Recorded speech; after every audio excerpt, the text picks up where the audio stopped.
10 bagong motorsiklo para sa mga pulis ang natanggap ng lokal na pamahalaan ng Maynila noong Setyembre 2022. Donasyon umano ito ng Chinese na si Wang Yongyi, isa sa mga miyembro ng Shaoxing Volunteer Group of the Philippines. Pero nitong Pebrero, isa si Wang sa mga Chinong inaresto ng National Bureau of Investigation dahil umano sa pang-eespiya. Naaktuhan si Wang at 4 pang Chinese na kumukuha ng video ng mga barko at naglalagay ng CCTV sa isang resort sa Palawan.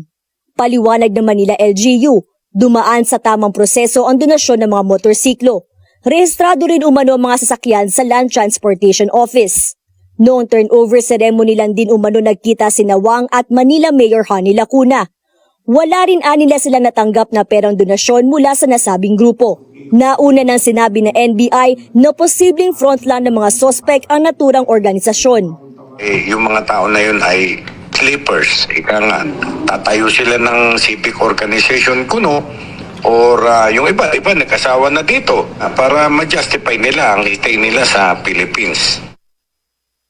Git pa ng NBI, bagamat walang mali siya ang pagtanggap sa mga donasyon, delikado nila ang pakikipag-ugnayan ng umano'y mga espiya sa mga opisina ng gobyerno.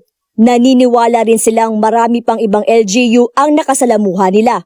Pagka yung nakikikomingle ka na sa kanila, you may even relay some information to them, yung gusto nilang malaman.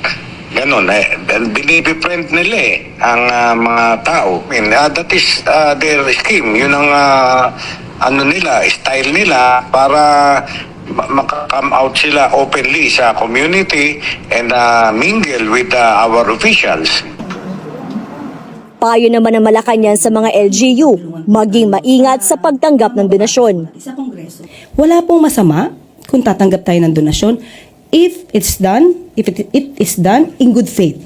So kung ito naman po pala ay parang ibinigay, pero merong kakaibang dahilan for that, kailangan po nating imbestigahan yan at kung sino man po yung mga tumanggap ng mga opisyal ng LGU, dapat siguro po malaman natin para hindi na po maulit kung sila man ay nagagamit, kung hindi man nila alam na nagagamit sila.